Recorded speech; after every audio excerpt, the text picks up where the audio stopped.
Anyway, next up we've got Tom Morgan, who was a freelance web designer, a front-end developer. He's working in Leeds. He was born in Wales. Grew up in Liverpool.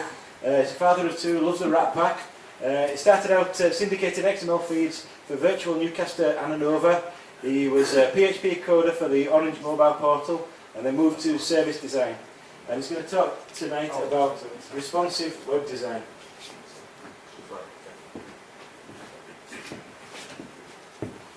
Right, I'm going to talk a little bit about responsive web design.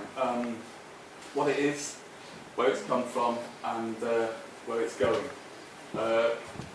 Basically, it starts with the number of devices that can connect to the internet at the moment. There's a huge number of these.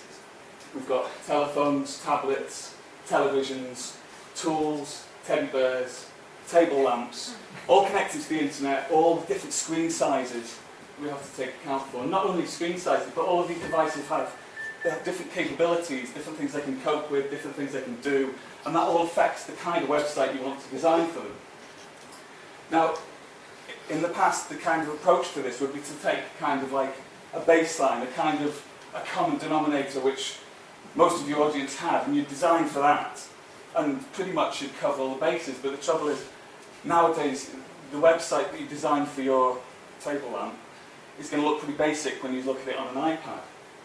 So another way to do it would be to design a different website for every single device. And this would obviously give you an optimum experience on all your devices, but it's an incredibly big job, and it's never ending with the whole changing sort of industry. So, responsive web design hopes to solve this problem by giving the best of both worlds, basically. You build one website, and it responds and adapts to the device that you view it on to give everybody an optimal experience. Now, there's a number of approaches to this. The first one is to sort of work from the bottom up. So you take the most basic device that you're trying to target, and you look at your key content, your key features, and you get them to be working really well on that device. Then from there, you build up the scale, progressively enhancing the content you send to devices based on what they can cope with. Or, in some cases, sending different content to different devices. You wouldn't want to send a huge image down to a small screen phone.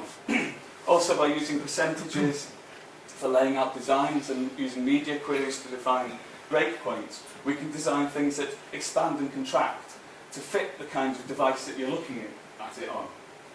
Now, a lot of these techniques and technologies, they're kind of fairly new. It's kind of an emerging field, but I kind of feel like there's a sort of a direction that this is going in, and I think in terms of web design in general, I think as things mature and evolve, they kind of grow away from the things that have influenced them in the past, and they tend to kind of become more unique, more of themselves, and more individual.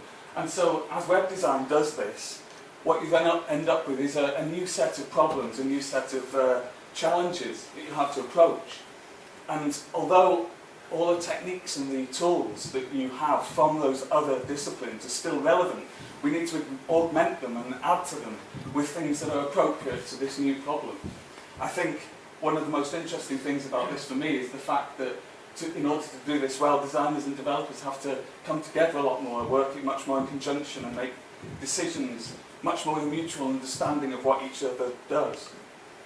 Now, the web could have always been a bit like this.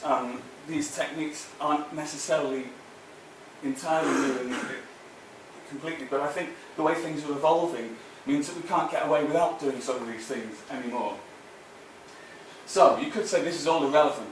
Native apps easily outstrip the web in terms of providing a really good user experience to people. And I think that's true. But I kind of see an interesting parallel. When photography was invented, it easily outstripped painting in terms of depicting the real world.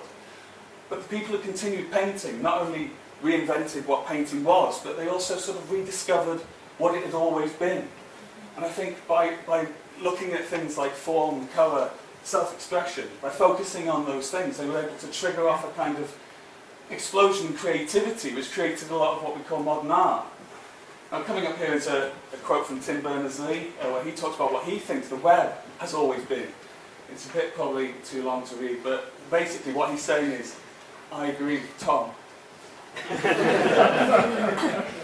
Thanks to him. So, in conclusion, I kind of feel like by understanding these developments, by understanding where things are going, where web design is going, but also the kind of ways things it's moving away from, we can also, as web designers, redefine what web design is, but also I think more importantly we can rediscover what web design has always been.